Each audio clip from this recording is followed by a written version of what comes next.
സമയം 12:30 ആയിട്ടുണ്ട്. എനിക്കാണെങ്കിൽ ഒടുക്കത്തെ ക്രേവിങ്സ് എന്തെങ്കിലുമൊക്കെ കഴിച്ചുകൊണ്ടിരിക്കണം. ഞാനാണെങ്കിൽ സ്നാക്സൊക്കെ നോക്കിയിട്ട് എൻ്റെ കയ്യിലാണെങ്കിൽ ഒരു ലേസും ഉണ്ട്. പിന്നെ ഞാൻ നോക്കിയിട്ട് ഒരു ഹെർഷീസിൻ്റെ ബോട്ടിലും ഇരിപ്പുണ്ട്. അപ്പം ഞാനടുത്ത് എന്തെങ്കിലുമൊക്കെ കഴിക്കാമെന്ന്. ലേസ് കഴിച്ചിട്ട് എൻ്റെ ക്രേവിങ്സ് മാറി. പിന്നെ എനിക്ക് ചോക്ലേറ്റ് കഴിക്കാൻ തോന്നി. അതുകൊണ്ട് നമുക്ക് ഹെർഷീസിൻ്റെ ആ ഒരു ബോട്ടിൽ എടുക്കാം. ഇത് കുറച്ച് ചോക്ലേറ്റേ ഉള്ളൂ, ബാക്കി മൊത്തം ഞാൻ കഴിച്ചിട്ടുണ്ടായിരുന്നു. അവിടെ ഇവിടേക്കായിട്ട് കുറച്ച് ചോക്ലേറ്റ് ഉണ്ട്. അപ്പോൾ ഇതൊരു ഡെസേർട്ടോ എന്തെങ്കിലുമായിട്ട് കഴിക്കാൻ ഓർത്തൊരു പ്രോട്ടീൻ ബാർ എന്ന് വേണമെങ്കിൽ പറയാം. എൻ്റെ കയ്യിലാണെങ്കിൽ ഓട്സ് ഉണ്ടായിരുന്നു ഗൈസ്. ഓട്സിൽ ഫുൾ ഡ്രൈ ഫ്രൂട്ട്സും ഞാൻ കഴിച്ച്. അവിടെ എക്സ്ട്രാ ഞാൻ കാഡ്ബറി ഡ്രൈ ഫ്രൂട്ട്സ് എനിക്ക് ഉള്ളതുകൊണ്ട് അതും ഞാൻ ഇടാൻ ഓർത്തു. അത് അത്യാവശ്യം നല്ലൊരു ടേസ്റ്റ് ആയിട്ടാണ്. നിങ്ങളെ കാണിക്കാൻ വേണ്ടി ഞാൻ കുറച്ച് എടുത്താണ്. എൻ്റെ കയ്യിൽ നിന്ന് കുറച്ച് പോയിട്ടുണ്ടായിരുന്നു താഴെ.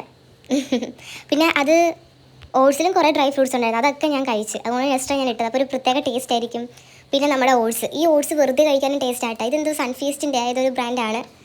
എന്നിട്ട് ഇതിങ്ങനെ മിക്സ് ചെയ്യണം. ഇനിയാണ് ടാസ്ക്. ഇതിനി ഫുൾ കംപ്ലീറ്റ് ആ ഡെപ്പയിലുള്ള ചോക്ലേറ്റ് ഫുൾ നമ്മുടെ ഓട്സിലാക്കണം. അത് കഴിഞ്ഞാൽ അത്രേ ഉള്ളൂ. എന്തായാലും ഇതൊന്ന് ട്രൈ ചെയ്ത് നോക്കും. നല്ല ക്രേവിങ്സ് ഒക്കെ വരുന്നവരെ ഇങ്ങനെയൊക്കെ ട്രൈ ചെയ്യണമെങ്കിൽ അടിപൊളിയായിരിക്കും. അപ്പോൾ അത്രേ ഉള്ളൂ ഗൈസ്, ബൈ.